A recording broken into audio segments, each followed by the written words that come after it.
Hi. All right, week four. 4 weeks have gone by of doing this. So on to chapter 4, which is going to be covering sensation and perception. So we've gone over a little bit of background of psychology as a discipline. We've talked about, week 2 was about statistics and good statistical reasoning and methods.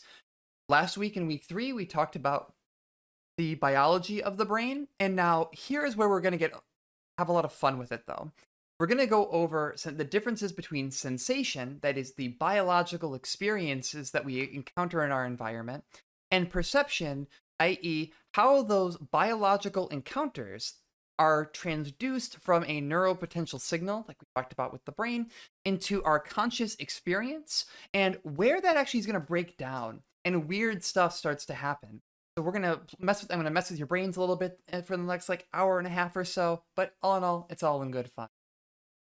Okay, so let's get started. I like to do these roadmaps, as most of y'all know. So when it comes down to this week, we're gonna be going over the differences between sensation and perception. When are they the same? When are they different? And and how is that important? We're going to go over the differences between the visual system. So we're going to break down the biology of the eye and the occipital lobe that we talked about a little bit during the biological section.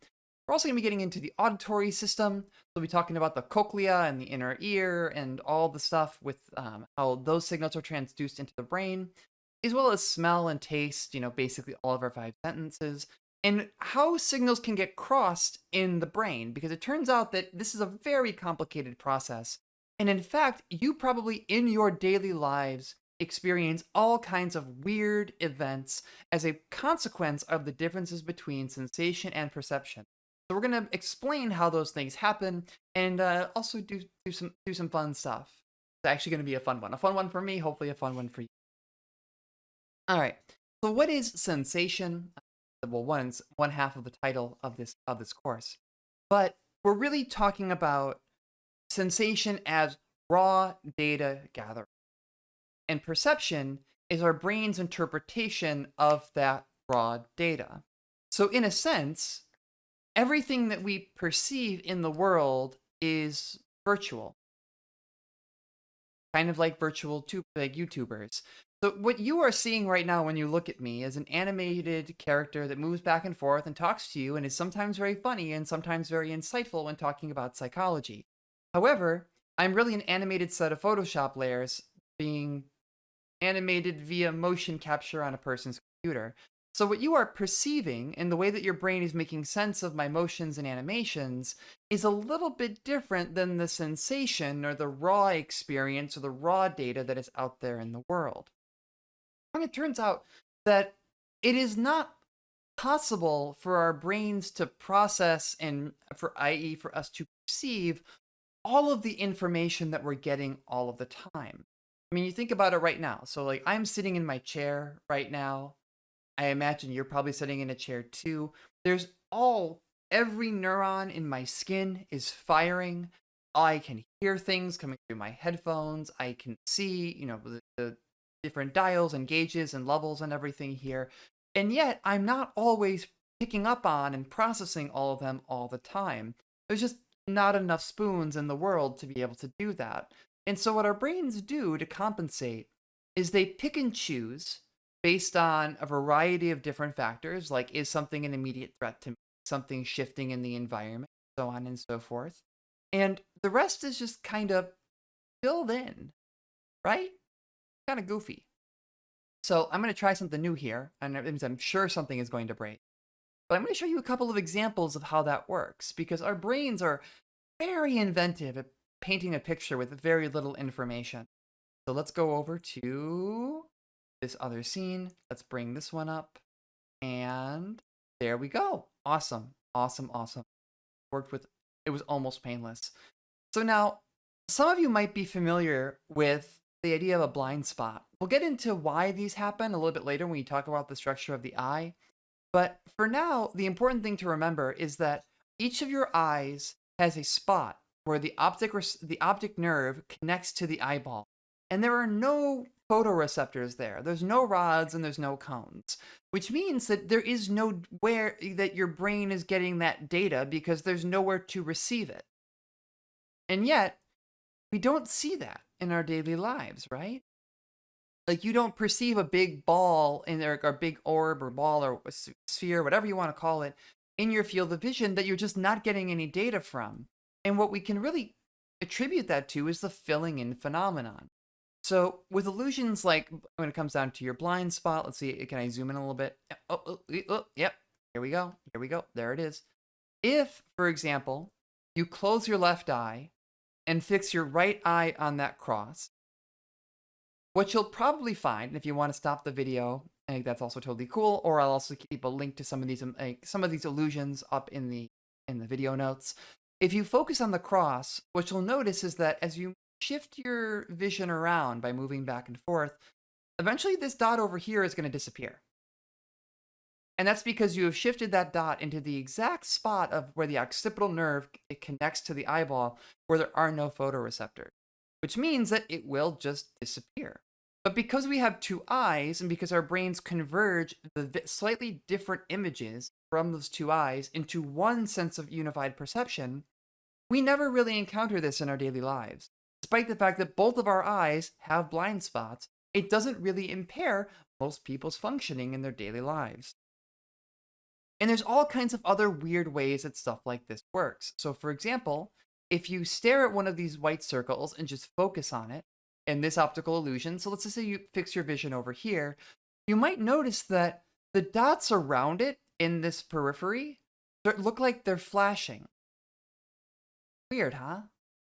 Again, this is one of these attempts where these other dots are slipping into and out of a blind spot. And so our brain is making a dynamic attempt to fill in the intersections of those dots and those lines, but because of the confluence of colors, it doesn't do a great job of it producing this blinking effect because it's not really processing these colors super well.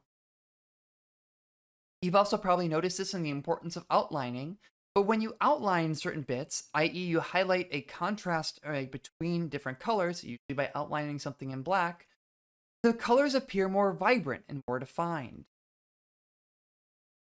We also have chromatic aberrations. There's all kinds of cool stuff here. We'll talk about color blindness later and different theories about why that works, different spreading and spatial effects. But here's a cool one that I think is actually quite interesting. So we think about dithering. Dithering is the use of a small number of colors, aka a very limited color palette, but it's used in such a way to create the perception of a much larger color palette. This is really common when you look at like in the printing industry or especially in old video games, where you can take this image, the original image, dither it using a small color palette, basically pixel art. In this, using a very small and limited color palette, it's possible to see a much wider perception of color. How cool is that? And it's all because of the way that our brains work. Again, in this case, taking a very small number or a limited color palette here.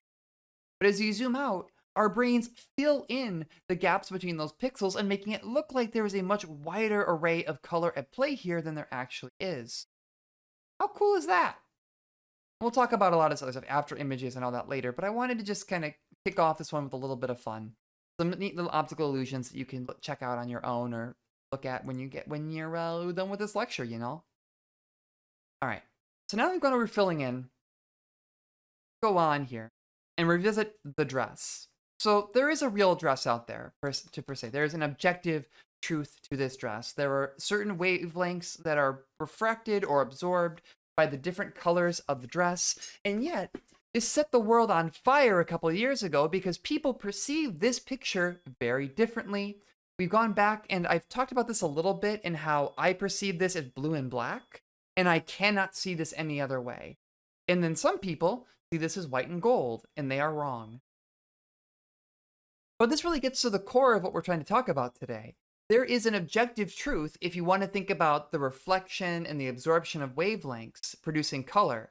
And yet, different people can walk away with wildly different interpretations of what color this is. There is a disconnect between our sensations and our perceptions when it comes to how we interact with the world.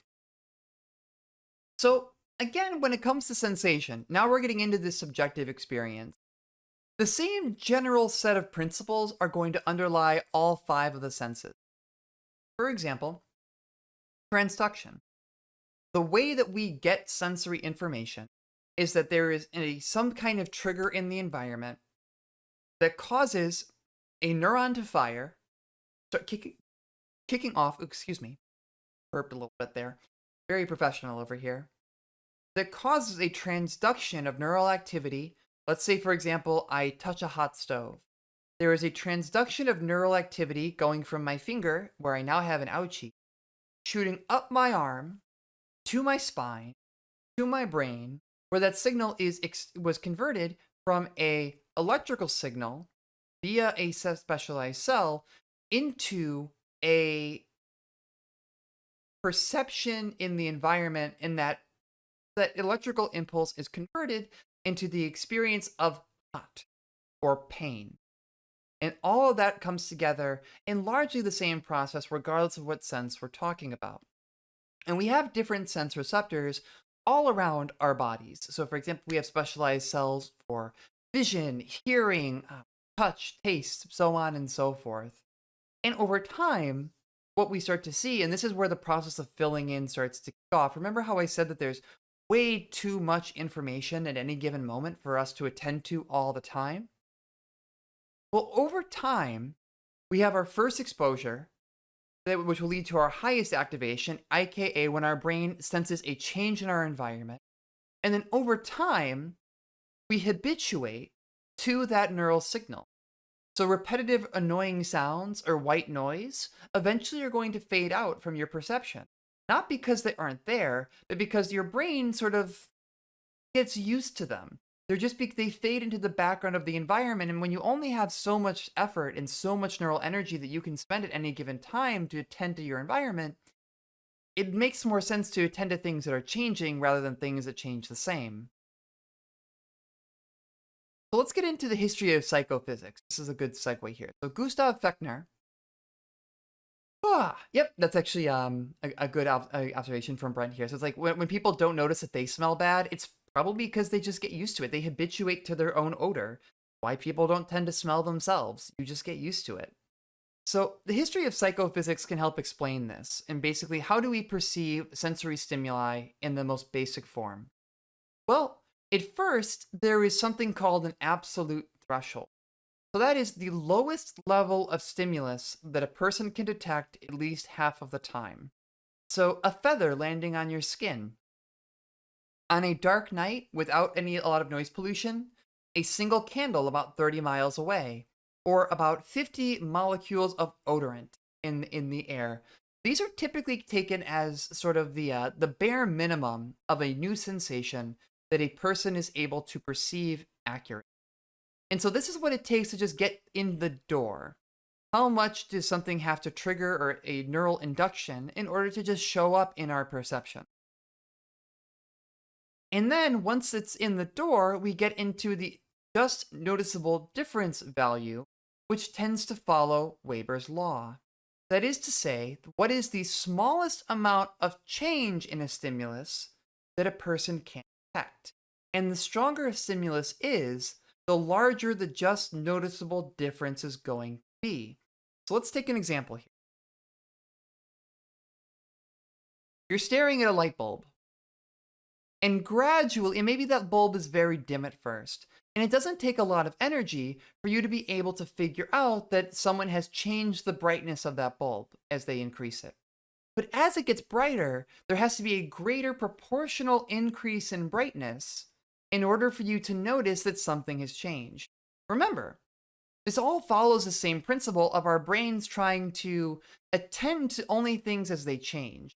And so the stronger a stimulus is, the more it takes for our brains to attend to that change. It tends to follow a graph just like this. So for example, if you are looking in your living room, which is relatively dimly lit, then it doesn't take a lot of energy to notice that there has been a change in the brightness of the room. But if you're outside on a sunny day, it takes quite a while to notice that there's been a change in brightness. I mean, take for example, have you ever been outside and then you have a flashlight and you shine it on the ground? Technically, there has been a shift in illumination. on whatever spot you are shining it on. Let's say you're shining it on the sidewalk in front of you. But you might not even notice that any change has happened because it's already so bright in the surrounding area. It's cool, right? Like, our brains do so much math behind the scenes just to determine what we do and do not get to perceive in the environment.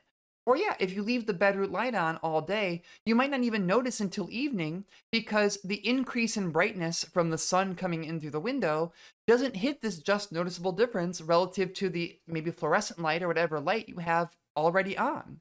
So you don't even realize that something has changed. So this is nestled along with what we call signal detection theory. And this did not transition well from in the shift in background, so I apologize for this part if this is a little bit hard to read.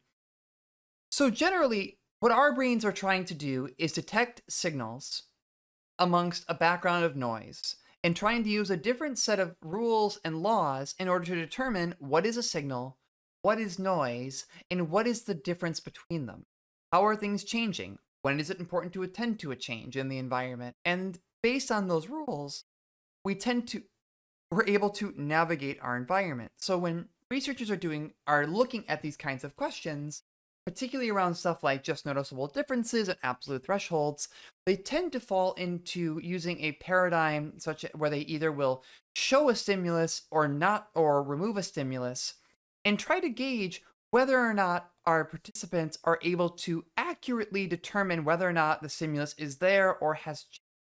Remember, when we're talking about the absolute threshold, part of the cutoff was, is the person able to correctly identify the whether or not the thing is there at least 50% of the time?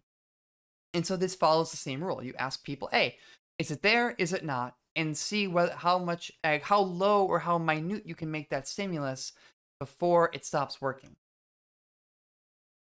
All right. So here's where I'm going to blow your minds. Boom! At least a little bit more than normal.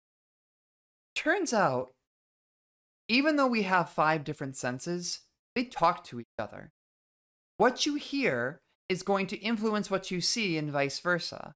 The temperature of a room is going to influence the likelihood that you perceive certain changes with your eyes. It's really interesting. So let's take, for example, you don't have to do this one if you're not, but maybe when you were a kid you used to do this. There is a illusion that people can perform called Phosphoness, which involves putting pressure on the eye. So you close your eye, you maybe put some pressure on the side of it, and you might start to see something that looks a little bit like the iTunes visualizer. The reason this happens is because sensation is not determined by the type of activation, just whether or not the given receptor is activated. So if you put pressure on the eye, aka you're shifting and putting pressure, physical pressure, on the cones and rods, even if there's no visual stimuli in the traditional sense, they can still be stimulated. Now, what's interesting about this is that it also is into the idea that even though we have stuff like, we talk about the occipital lobe, for example, we're talking about an area of the brain that is largely connected with processing visual information, but that doesn't mean that it exclusively processes visual information. All of our different senses are always talking to each other. And the way that we interact with the world is never just it's not 5 discrete lanes of sensory information. They cross and they cut each other off and they have dangerous merges, and it creates some very interesting effects. Yeah, Brent, we'll talk about synesthesia in a bit, where people can actually smell what they see or taste sound, so on and so forth. So I want to show you guys a little bit of a video here. It's a little bit of a BBC section on the McGurk effect. So let me bring my YouTube back up. Whoop. Whoop. Whoop. There we go. Let's actually, let's keep me small for a bit so I don't cut things off. But let's talk about, I'm going to show you guys one little cool auditory illusion. So pay very close attention to the video here. We are being bombarded by sensory information. Our brains do a remarkable job of making sense of it all.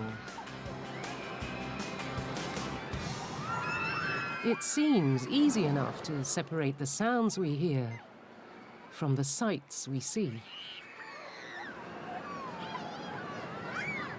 But there is one illusion that reveals this isn't always the case. Ba, ba, ba. Have a look at this. What do you hear? Ba, ba, ba. Ba, ba, ba. But look what happens when we change the picture. Ba, ba, ba. Ba, ba, ba. Ba. And yet, the sound hasn't changed. In every clip, you are only ever hearing ba with a B. Ba, ba. Ba.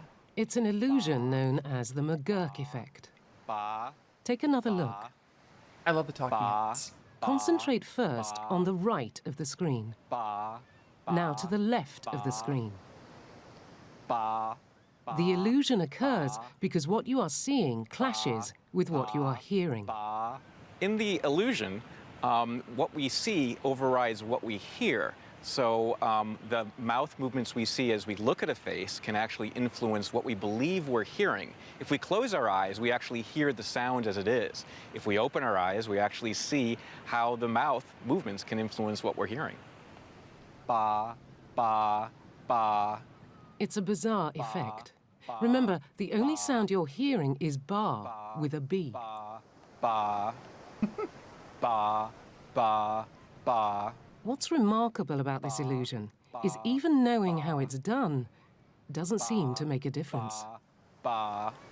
The effect works no matter how much you know about the effect. I've been studying the McGurk effect for 25 years now, and I've been the face in the stimuli. I've seen stimuli thousands and thousands of times, but the effect still works on me. I can't help it. The speech brain just takes in that information and doesn't care about what outside knowledge you bring to bear. How weird is that, right? I mean, the best of the clip is just doing stuff like this.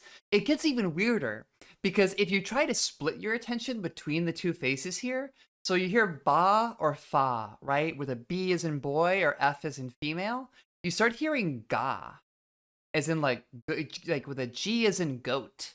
And it's just because your brain does not know how to deal with it, right? It's like by changing the visual stimulus, what your eye is seeing, you start to hear something differently because of these cross-modal modals, right? It's freaky. Our brains are really screwed up in some ways. It's one of my favorite things to show off because everyone has the same reaction the first time they see the McGurk effect. And what he's saying in that video is 100% true. I have given this talk so many times. I have watched that video so many times, and it still works on me 100%. I showed my partner this video before while I was kind of going over what I was going to talk about tonight, and even she was like, "What the fuck? Why is my brain doing this?" Yeah, and trying to resist it actually it's hard. It's hard to do. Now, that was fun, right? Let's talk about something else. There was a whole BBC special on this stuff, and hopefully I don't get DMCA'd for this, but they're too good not to show. So here's another fun one called the rubber hand illusion. This one is going to be even crazier.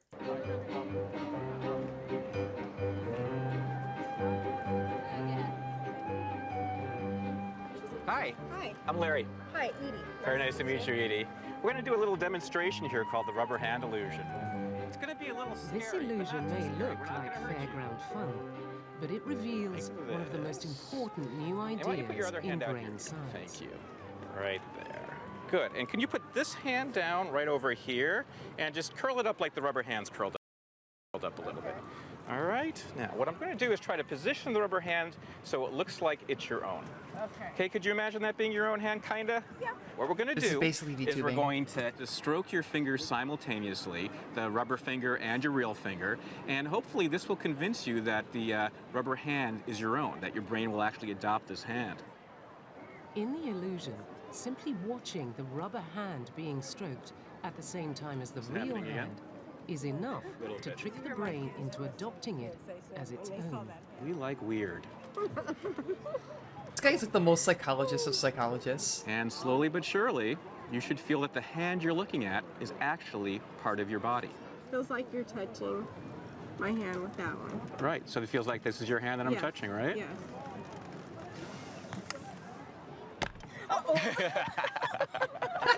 You okay? This is why you become a try that at home psychologist. You with just your want to kids. fuck with people. The rubber hand illusion is a wonderful example of how This is why we all multisensory get into it. perception can influence how we perceive our own body. I mean, that's how deep multisensory perception runs. When you hold your hand out, it's generally thought that you know it's there because of the information you're getting from your muscles and your tendons and that sort of thing. But what the rubber hand illusion does is show how that can be overridden by visual information. Okay. It goes off to where he just keeps talking about it. So here's what's interesting about the rubber hand illusion to me. So we're talking about sensation and perception, right? Where we have a sensation that comes to the brain from the body. And usually we think about it as like, well, that makes sense. Information comes to the brain processes that information, and then we move on from there. It's how we can make sense about our environment. But that isn't how this works, because these people are experiencing perception in the absence of any sensation. Their brain is telling them that they should be experiencing something, and so they're creating sensation, creating perception out of nothing, because they expect that they should be feeling it. How weird is that? Brains are goofy. It's so goofy. And I had the thought immediately while watching this, like, yeah, this is kind of like being a VTuber. You sit there and you check everything and you see it moving, and as you move back and forth, and eventually your brain just kind of accepts it as part of you. It's very weird. All right, back to something a little bit less existential. So we mentioned this a little bit earlier here. So synesthesia. Synesthesia, there are some people that are able to taste or hear color, or they perceive different letters as being colored differently. So right now, if you look at this, if you do not experience synesthesia, this is a collage of 5s and 2s. And it might take you quite a while to pick out all the differences between 5s and 2s. But for a person who does have synesthesia or experiences crossed wires in the brain with how different things are, how they perceive sound, color, light, etc., it might end up looking like this. Wild, right? You have imagine being in that position where you're seeing all the 5s in one color, but all the 2s in a different color, not because they're colored differently, but because that's how your brain is processing that information. Back when I was teaching, my teaching supervisor actually had a portrait done for her wedding. They found an artist that experienced synesthesia and that they were able to see sound. And so they gave this artist their wedding song, the song they used for their first dance, and then had that artist do a huge oil collage of what they experienced through synesthesia as visual stimuli while they were listening to the song. It's really like when I want to say she showed it to us, and it was gorgeous. It was like a beautiful piece of work, and obviously it was very sentimental to, but was the product of an artist who was able to see sound because of the way that cross-modal avenues in the brain can work. Cool, right? So kind of, I've pinned a little bit on this before, but just kind of as a review, there is too much information, again, for us to ever attend to. And so our brain has to use certain rules to selectively attend to information. Now, other channels are still processed at some level. Like, for example, there's the cocktail party effect, which is that, you might be just kind of listening up into the background. You might just be kind of lurking in chat.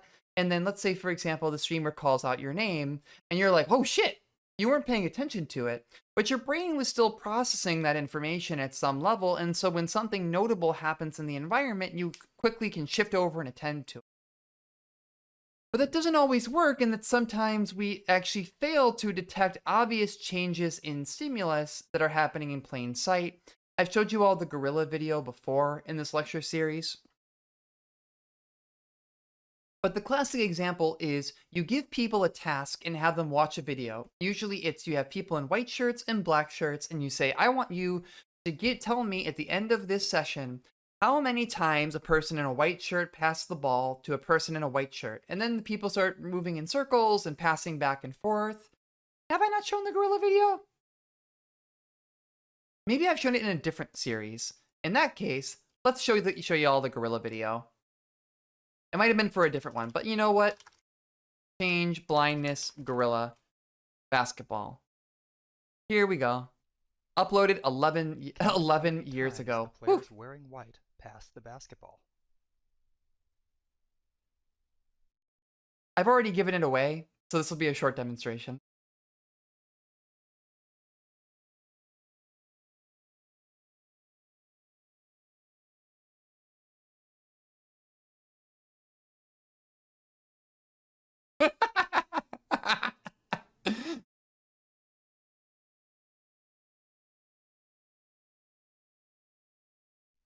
How many passes did you count? The correct answer is 15 passes. But did you see the gorilla? If I hadn't told you about the gorilla beforehand, odds are you wouldn't notice the gorilla.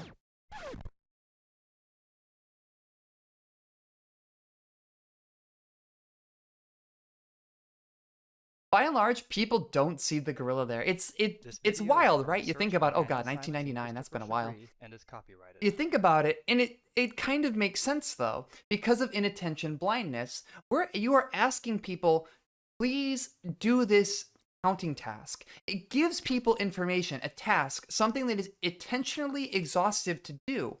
And when they don't have the resources to do it, they can fail to see the gorilla right in front of them. It's also why people get hit by 30-frame overheads in fighting games. You have too much other information to process, and so the very slow, obvious thing just doesn't really register. Yep, that's my fun fighting game. Maybe I'll do a bonus lecture on the psychology of fighting games. All right, so any questions now before we get into the eye and visual stimuli and auditory stimuli and everything? Ba, ba, ba, ba, ba, ba. Exactly, that's why when you're spectating a match, it's very easy to be like, wow, that was reactable. I would have reacted. No, you wouldn't have. There's far too much other information happening, things going on and things to consider in the context of a video game. So it's why people miss certain things that seem pretty obvious in hindsight. All right, so let's talk about light.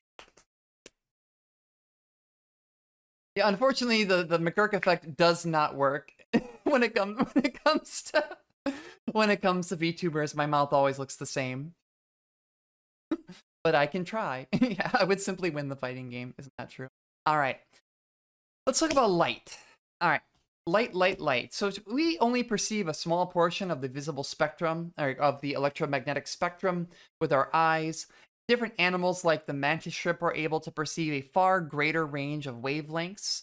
In fact, when it comes down to the mantis shrimp in particular, I think it's very cool because it's able to perceive into the ultraviolet and X-ray spectrum of light, which we need very special and expensive technology to be able to visualize. So our eyes are far less complicated than most insects and or shrimp. And yet, we still make do.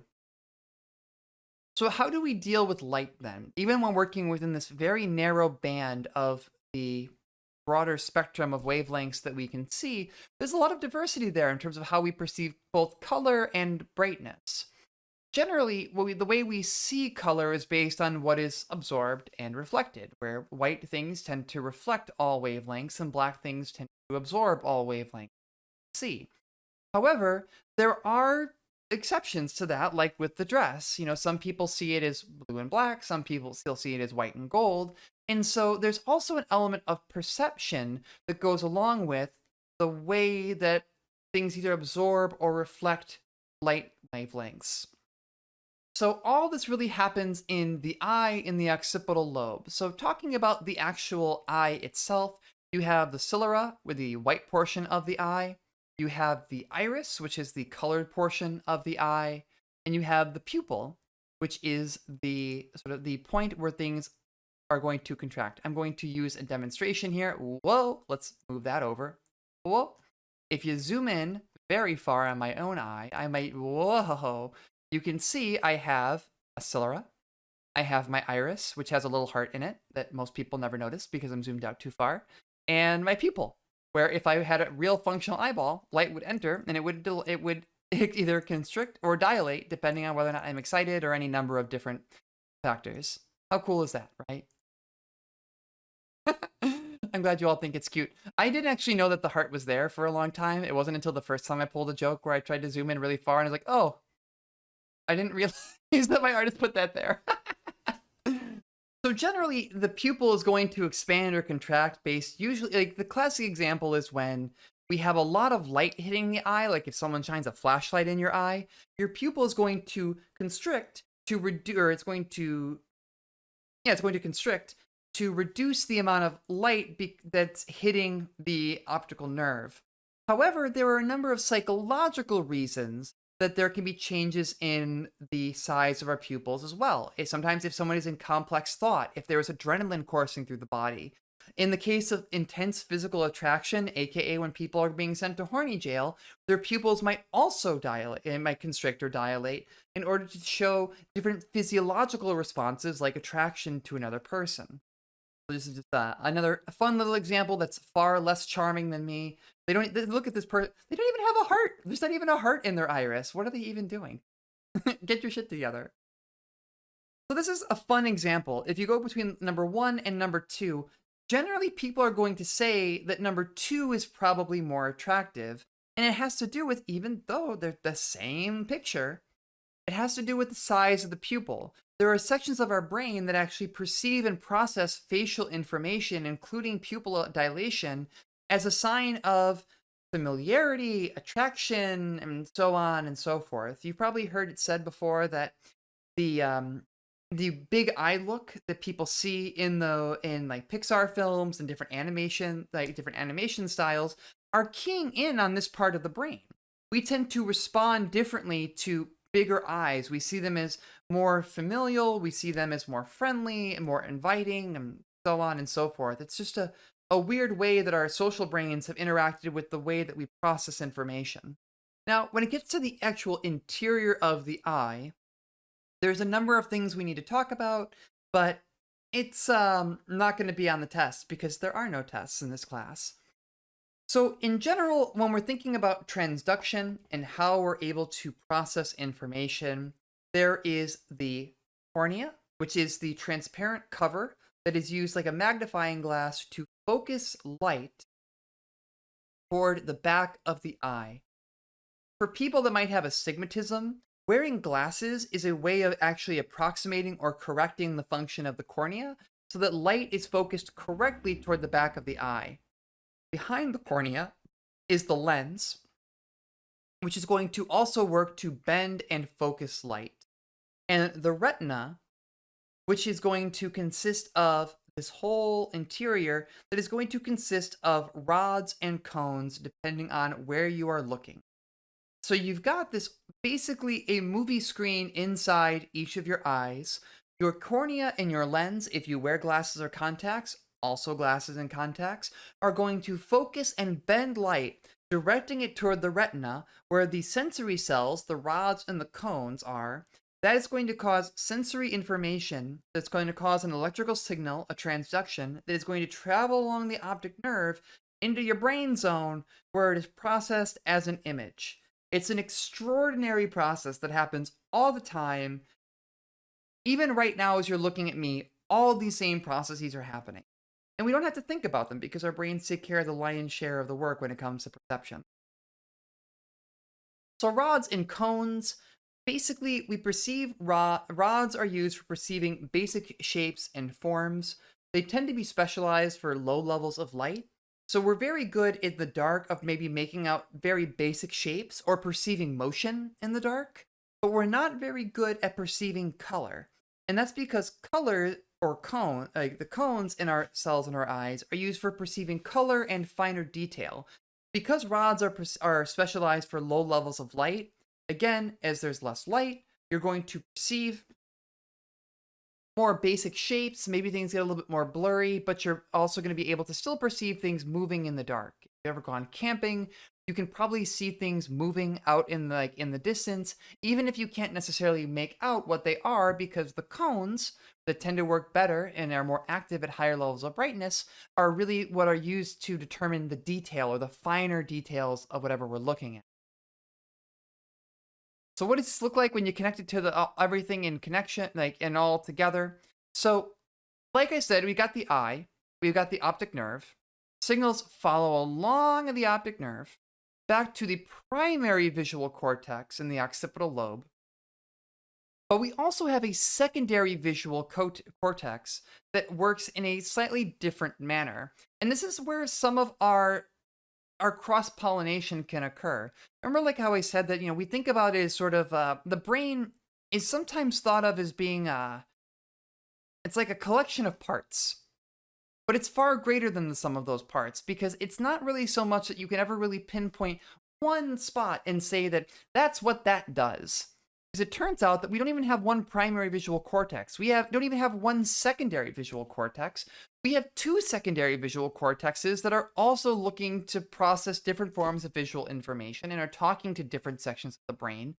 And there's all kinds of stuff happening. And just being able to look at something, process that information, and work it into the way that we are perceiving the moment that we are in is a phenomenally complicated process that doesn't involve just one section of the brain. It involves all different sections of the brain working in chorus to produce that image. Your brain is doing a lot of work just so that you can look at me. Aren't you all so fortunate? So how does feature detection work? So using minimal patterns, our brain will usually take the simplest road in order to identify an object. So generally, different cells are going to respond to different kinds of stimuli. We actually have different types of cells in the brain and in our occipital system, or our ocular system, to respond to different kinds of stimuli. Remember how I said that the rods are good at discerning movement? Well, it gets even more complicated than that, because there are even further specialized cells that are going to do better at, say, determining where the edges of an object are, where the corners of an object are, making out the basic shape of something apart from any kind of detail. And this is basically used to determine where certain objects begin and end, as well as how far something may be from us, and whether or not it's moving, what direction is it moving. There's all kinds of fascinatingly complicated devices and techniques and cell structures and everything involved in just being able to determine that there was a baseball flying at your head. And unfortunately, we don't have time to get into all that. This is going to be, again, this is structured as a 101 course, so it's going to be a little bit direct. But vision is in transduction, and we haven't even gotten into hearing yet. I think all this stuff is fascinating. And again, this kind of breaks down into different structures of cells that can broadly be defined as rods and cones. That we have simple cells that are designed to look for specific patterns. We also have complicated cells that might be looking for multiple patterns at one time. And so it's not just as simple as just rods and cones. It's also the degree of complexity, and there's so much cool nuance here. Let's talk about color here for a second.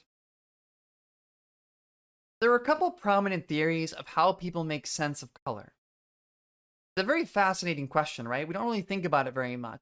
But like with the dress, color is a fascinating process and a fascinating topic to get into, because there are so many individual differences and nuances to how people perceive color in the environment. So one of the two that we're really going to focus on here is the Trichromatic Theory. And that is to say that there are 3 primary colors, and that the way we perceive color is via a combination of red, blue, and green. And this does explain color blindness, because most people are not entirely colorblind. Some people are, but it's far more common to have a specific sub-area of color that a person cannot perceive. Now, monochromats are rare, extremely rare even. So if you have red-green color blindness, you might not be able to determine that there's a 45 in the center of this circle, because if you have red-green color blindness, you aren't able to perceive the differences in color between red and green. Now, in contrast, though, there are some different points to think. Let's see. Oh, that's right. Psychonauts 2 actually did have specific points to address different kinds of color blindness. Now, there is a different theory that explains a couple things that trichromatic theory cannot, and that is the opponent process theory. So maybe you've seen an after image before. If you stare at this image for a while, it's very bright, right? But if you were to sit down and you were to stare at this for a while, really, really take it in, and then look at a white wall, you would probably see an after image, possibly a green outline. So how does that actually make sense? Well, the way that opponent process theory operates is that the way we perceive color is via opposition.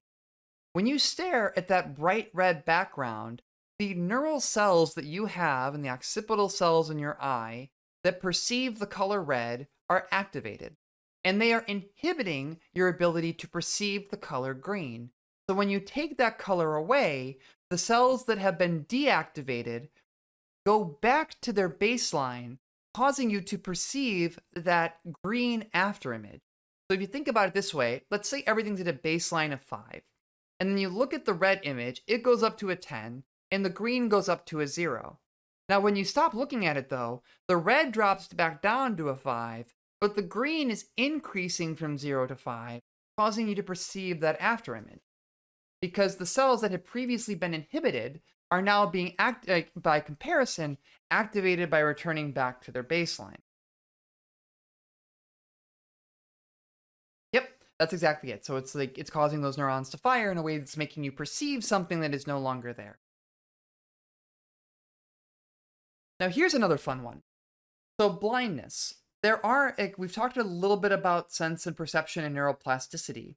Now, when some people become blind, there are different ways to become blind. There can be damage to the actual occipital structure, the cornea, the occipital nerve. There can be damage to the brain. The whole condition of blindness is a very big umbrella that is used to explain a whole range of different conditions that a person can experience. However, in some cases, the brain may actually repurpose the visual cortex through the process of neuroplasticity, and in some cases, people's other senses get stronger, but in some, there is a phenomenon that can occur called blind sight, where blind people that legally are blind, that are not aware that they are perceiving something, are able to perform at an above chance level on visual tasks, but they're not aware of it. So in some cases, for example, if maybe someone experiences a stroke, but the physical nature of their eye and the occipital nerve are functioning, but there's an issue or the crossed wire, or maybe they experience a stroke that causes them to lose the ability to perceive sight. The sensation is still there. And so if you sit down with that person and you flip a coin and you say, is it heads or tails? They can't tell you that they're seeing it, but they're better than chance at guessing what it is. So there is something going on there. Their brain is still processing that information, even if they're not perceiving that actually happening.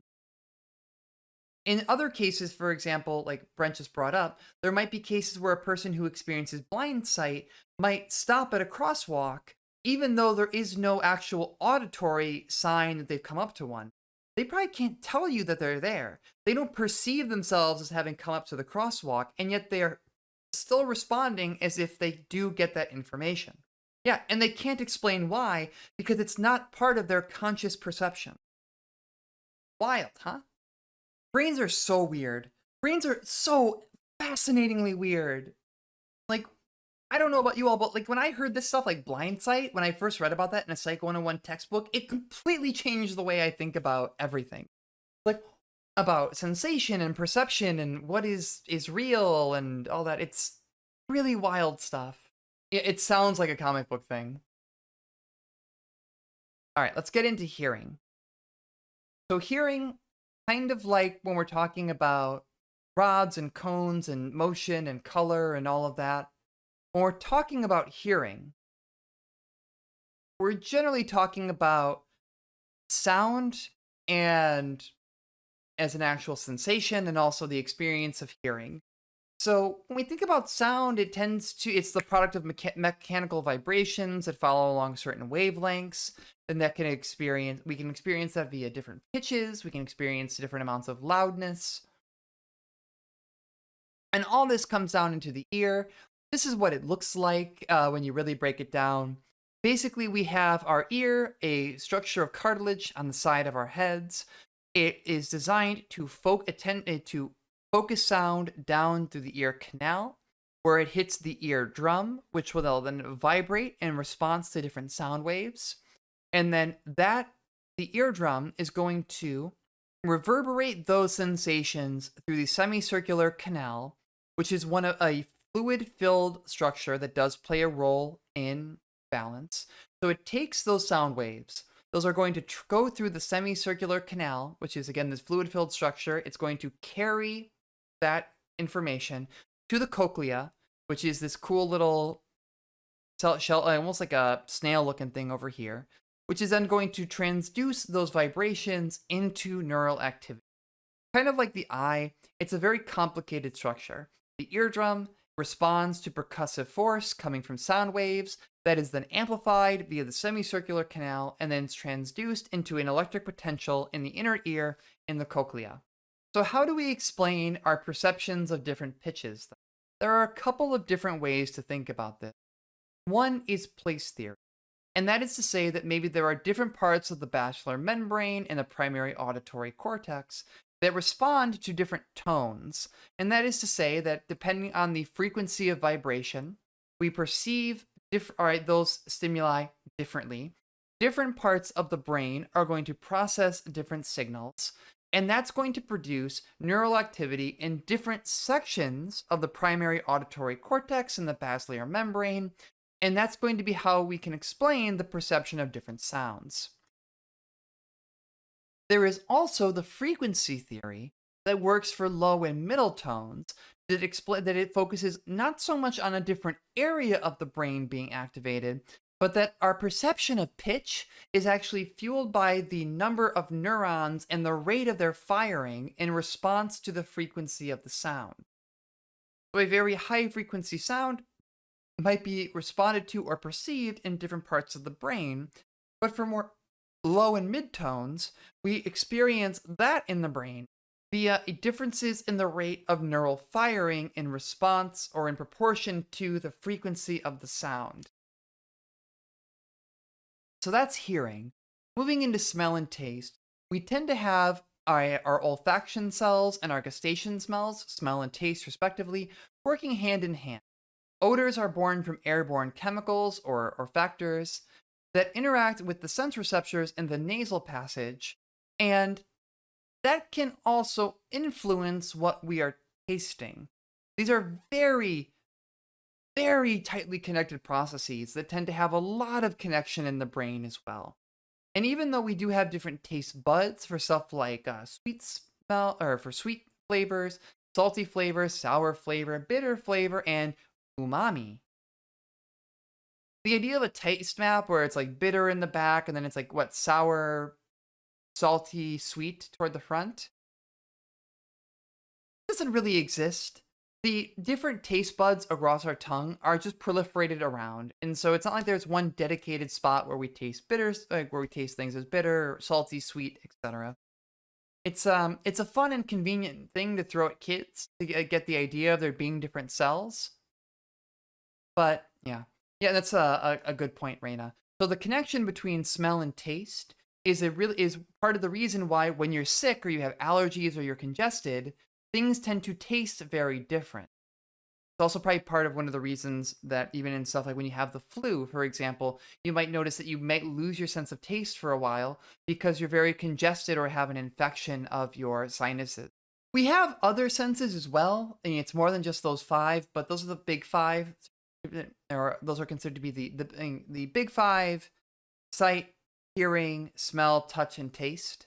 But we do have somatosensory information like whether or not we respond to pain. What's actually quite interesting about the somatosensory system and how we process pain. Now, you might remember when I went back and said that I touch a hot stove and that information travels along my nerves to my brain, where it is then transduced into my perception of having touched a hot stove. What's interesting about it is that that information is going to travel. It's going to hit my spinal cord. But then the spinal cord is actually able to make certain decisions before information hits the brain. And that's where we get into a lot of the reflexes, for example. When you touch the hot stove, you pull back without having to think about it. Before you've even perceived how hot it is, your hand has already retracted because that information, that pain signal, hit your spinal cord, and the spinal cord was like, yo, we don't even have to ask the boss, pull that shit back. And that information then got up to the brain where it became part of your conscious perception. Cool, right? This happens with a couple of other bits when it comes to reflexes. Stimuli from particularly the extremities are going to hit the spinal cord, and the spinal cord will just make the executive decision then and there about what to do without having to consult the brain. We also have different systems like proprioception, which deals with our sense of ourselves in space. Like, I am aware of myself as sitting in a chair right now. We are aware of ourselves in space as we move. That is a whole different system in the brain as well. As long as our vestibular sense, which deals with our sense of equilibrium and balance, and that is handled also by the semicircular canals, which are next to the cochlea. Remember, that's all to do with hearing. If you experience a ruptured eardrum, one of the symptoms is typically going to first show up within a disruption of vestibular sense or a sense of balance. So a lot of people that have intense damage to their hearing, or maybe they have their eardrums damaged or punctured in some way, might also report having a disruption in their sense of equilibrium and balance because the semicircular canal, remember those fluid-filled shapes or structures in the brain, have maybe also been damaged in a way that makes it difficult for them to balance. This is actually a, just because I've been watching it lately, this is a plot point in Baki the Grappler where someone specifically damages his opponent's semicircular canal as a way of just throwing him off balance. It's extremely Baki science, but maybe more rooted in real science than Baki science tends to be. Yes, we do. Like, I'll cover that after class. Ask me after class about the tetrahedron. So the somatosensory system, like I just touched on there, yeah, we can adjust. Yep, we can if we do lose vestibular senses, people can adjust. You can live without it, but damage to the vestibular senses can produce momentary or potentially longer-term disruption in a sense of balance or coordination as well. But through neuroplasticity, the brain is capable of adapting over time, even to damage to those systems. It's again very interesting. This is what I had talked about with somatosensory system. I had talked about this before. Certain very baseline information like pressure, temperature, or response to injury will first travel to the spinal cord, which will bypass the brain and then go to the brain later on. And this is generally a very useful system. And it's like, generally, if you think about injury or touching a hot stove, it makes sense, again, in sort of an evolutionary perspective, that we would respond with a reflex that preserves our bodies. But some people actually cannot feel pain. They don't experience this. It's like, not even so much that they don't have reflexes, but they don't experience the sensation of pain at all. And it's quite difficult for them to go through their daily lives. They don't respond when they get cut. Their brains just don't process that information. And now, even though that is a very extreme case, our brains are capable of turning off our reception to pain. Because turns out, like anything else happening in our sensory experience, pain requires an attention to detail. And if need be, our brains are capable of shutting off or distracting ourselves from pain in order to push through and possibly get back to safety or remove ourselves from a situation. And this goes back into that spinal cord system that we talked about.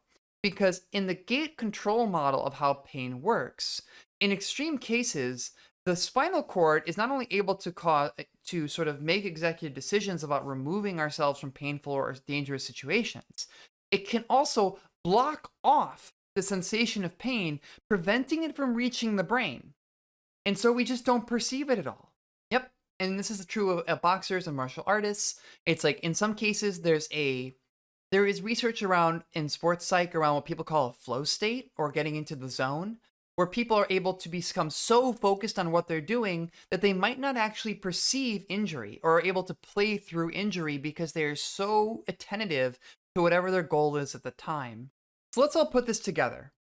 So after transduction, our brain receives information and then pieces that together using a collection of information going from what is in our sensory field, what is there, what was there a moment ago, and what do we remember from our past as a source of reference. Remember, we can't actually attend to everything. And so our brains tend to use what was there a moment ago to specifically look for changes in the environment as a way of trying to determine what is or is not worth attending to right then and there. And our ability to attend to multiple senses at once is called parallel processing. Remember, we're always attending to everything else at some level. And so we have two different modes of processing information. There's bottom-up processing, which is really what we've been talking about up to this point. Our perception is dependent on sensory data, and that data is going to drive the way that we think about the environment and the way that we perceive things around us. Does that make sense? So think bottom up is a data-driven process. We get information from the environment, that's going to go up to the brain processes that signal, and then uses that to drive decisions. But that is not the only way that we interact with our environments, because there's a whole nother system called top-down processing. So, what does some of y'all see when you look at this picture? Initially, when I look at it, I see a beautiful woman looking away from me. But now, what if I told you, I'm going to do a fun thing. I'm going to capture my cursor. So you might see the young woman. Some of you already seem to know what this is. Whoa. But what if I told you this was a big nose, and these were lips, and this is hair, and these are eyes, and this is a shawl or a boa, and this is actually an old woman. The same image, depending on the information that you've been given, can be perceived as either a young woman looking away from you or an old woman looking towards you. Or if you're looking too far to the left on your screen, you see the gorgeous, gorgeous VTuber in front of you, who is beautiful no matter what way you look at her. And that's wonderful. So here's going to be a really fun one. I've been looking forward to this. We're going to talk about backmasking for a second. And... wait, that's not it. That's it. Okay, there we go. Let's get into backmasking. So, backmasking refers to the idea of how top-down processing, let's zoom in a little bit, can actually impact the way that we perceive otherwise nonsense signals. So I'm going to play you this one here real quick. There's a cool website here that lets you play clips backwards and forwards. And now I'm going to play you a clip from Britney Spears' Baby One More Time, backwards.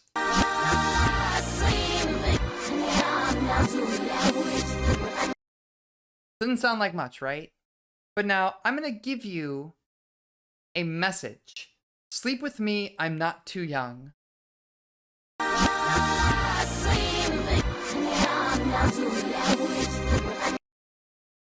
You might hear that now, right? Because I've given you an expectation, and now top-down processing is kicking in, and you might be perceiving and organizing that information differently. Let's do some fun stuff. Here's a clip from Michael Jackson's Beat It.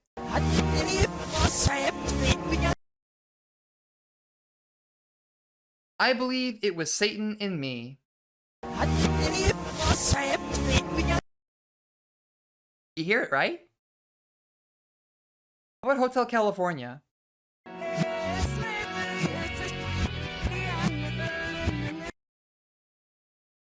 Satan, he hears this. He had me believe in him.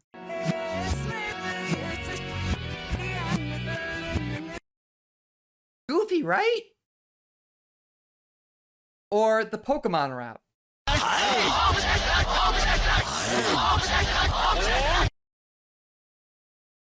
I love it's just I love Satan over and over again.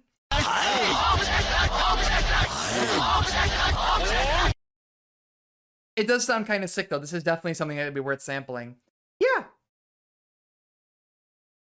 Yeah, cue that. Like, this was a scene in Little Nicky. This is absolutely a huge deal. When I was a kid, and way back when, this kind of stuff was all over the news. It was a whole wave of satanic panic to believe that there was popular music had embedded satanic messages that were being interpreted by people subliminally to make them love the devil or do drugs. Here's another fun one, another real fun one for me. Here's a clip from the Queen's "Another One Bites the Dust."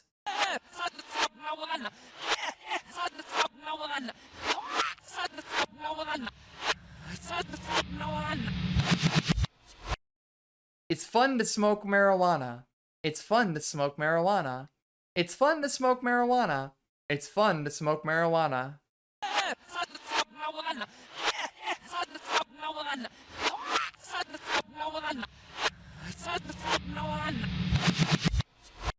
A fun little note that the author put out here as well is like, it's fun too can also be interpreted or heard by some people as start to. So if you play the song backwards and you have this perception going in that it's supposed to be a satanic or a pro-drug message, you're probably going to hear start to smoke marijuana or it's fun to smoke marijuana. And all of these have all kinds of examples, like Eminem's "My Name Is," if you play backwards.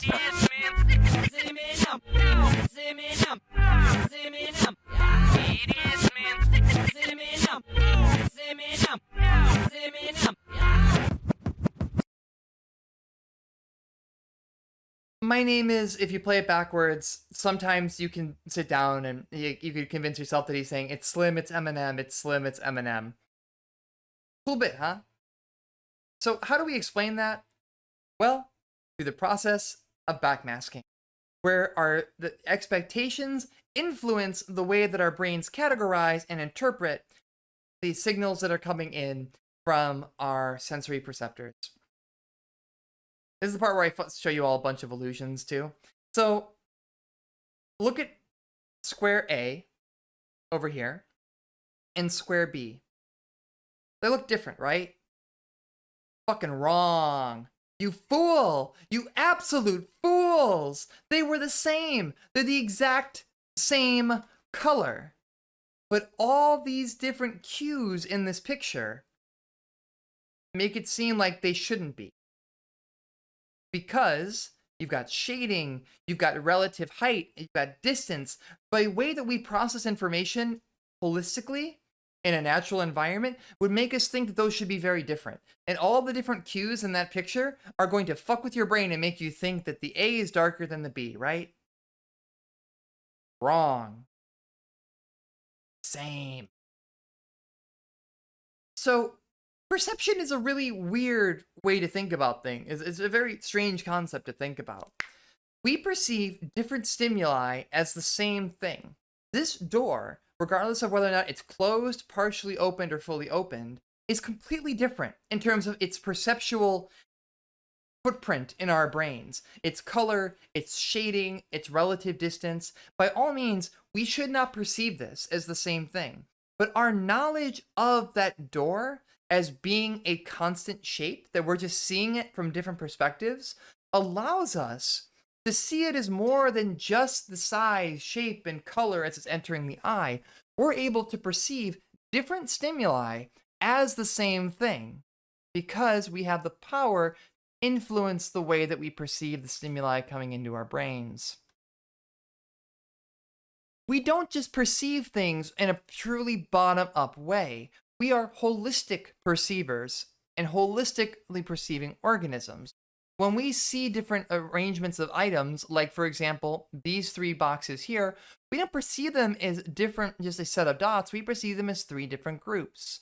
We perceive the yellow and the red dots as being contiguous. You might perceive this as a set of horizontal lines instead of alternating stacks of white and of yellow and red dots.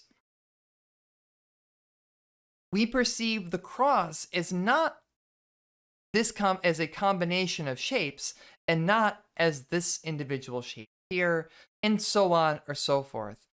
We perceive things not as just raw information, but as an organized set of stimuli that is influenced by our experience and our expectation. Now here's a fun one. Weird, right? We don't perceive even faces as just the sum of parts. We perceive faces as a whole, as a holistic whole. Now, there are some people that don't perceive this. Their brains don't do this operation. But when we encounter other people, we tend to perceive their faces holistically. And so when these are upside down, you might not perceive them as being different because your brain is processing the face as a whole and not as the sum of its parts.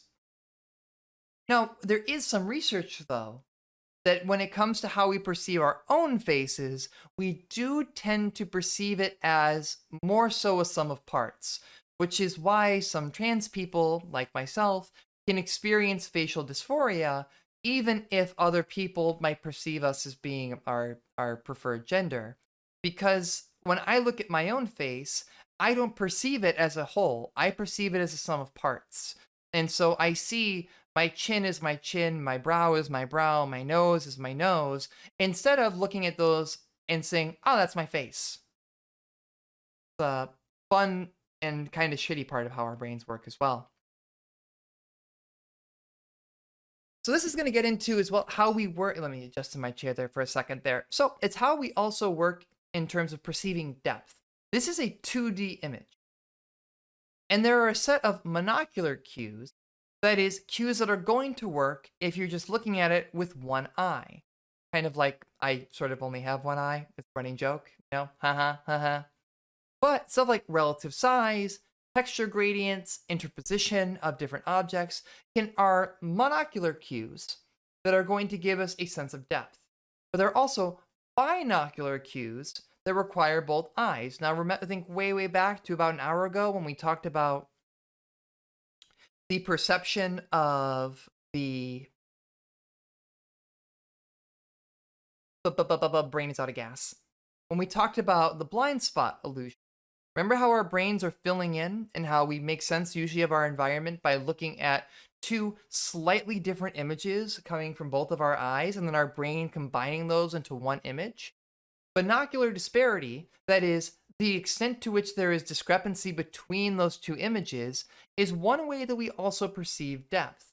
And also, convergence, that is to say that when our eyes turn inward toward a stimulus, that is another way that we perceive information.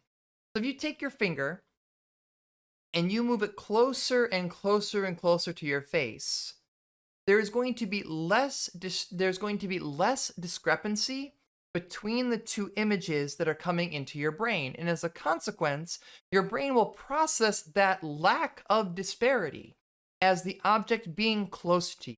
Whereas if there is greater disparity, your brain will use that as a cue to signal that the thing is further away. But this can also, these essence of monocular and binocular cues can work against us in certain illusions. And so when we look at stuff like, for example, on the leftmost grouping, which of these lines is longer, the different cues that are in that environment are going to suggest to us that probably the lower line is longer. If we look at again, or in B, which of the above lines is longer, the answer is that they are the same length. But the cues in the environment, in this case, the idea of one being set up to appear that it is further away, is going to make us think that that means it's actually bigger. Weird, right? All these different cues are working together in a way that can be taken advantage of by perceptual illusions to make us selectively and systematically misestimate the size and distance of certain objects.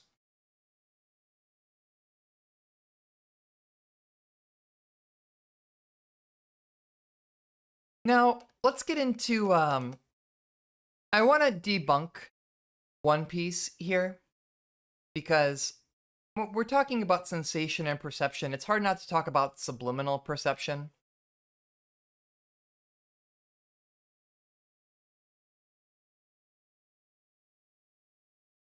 Water. There is some evidence that because of the way that perception works, we are aware of stimuli that are presented outside that is not directly evident to our conscious awareness, but those effects tend to disappear when the subject gains awareness. But this is overblown in pseudoscience and pop psych.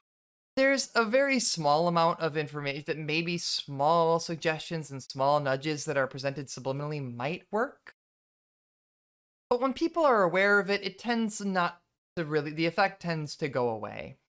So let's see, if they had seen it, is this the example of Deja Vu? Deja Vu is a complicated piece. We can talk, or it comes up in another one of these lectures when we talk about memory.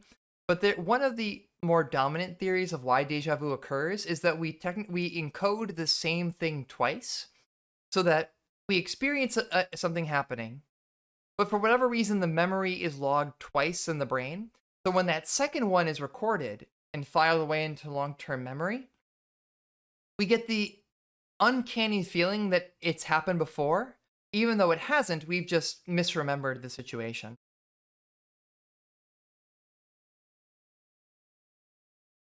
And also, let's get into psychic perceptions as well.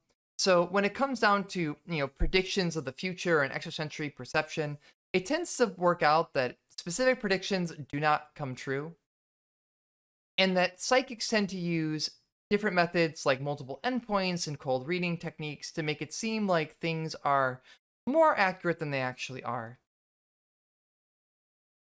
So why do people believe that stuff, though?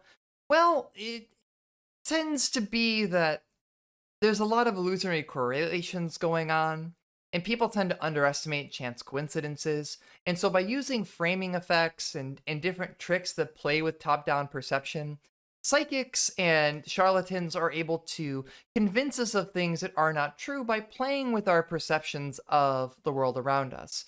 So for example, if you were to ask how likely is it that two people that are watching the stream right now share a birthday, it's actually far more likely than you would expect. And that when you chart it all out, at about 23 people, the probability of finding that two of your viewers share a birthday becomes about 50%.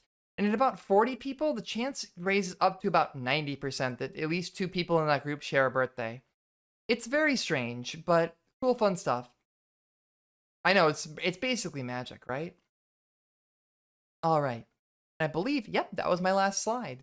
So that wraps up chapter 4 of the Teaches Dr. Hirsch Intro to Psychology series. And I hope you all had a good time. Per usual, I'm going to sit around and hang out for a bit afterwards and take some questions. It looks like we have one lingering question about Bach science and the tetrahedron. So I'm going to answer that question, hang out for a bit, and just chill. So thank you all for joining again. This is always a lot of fun for me.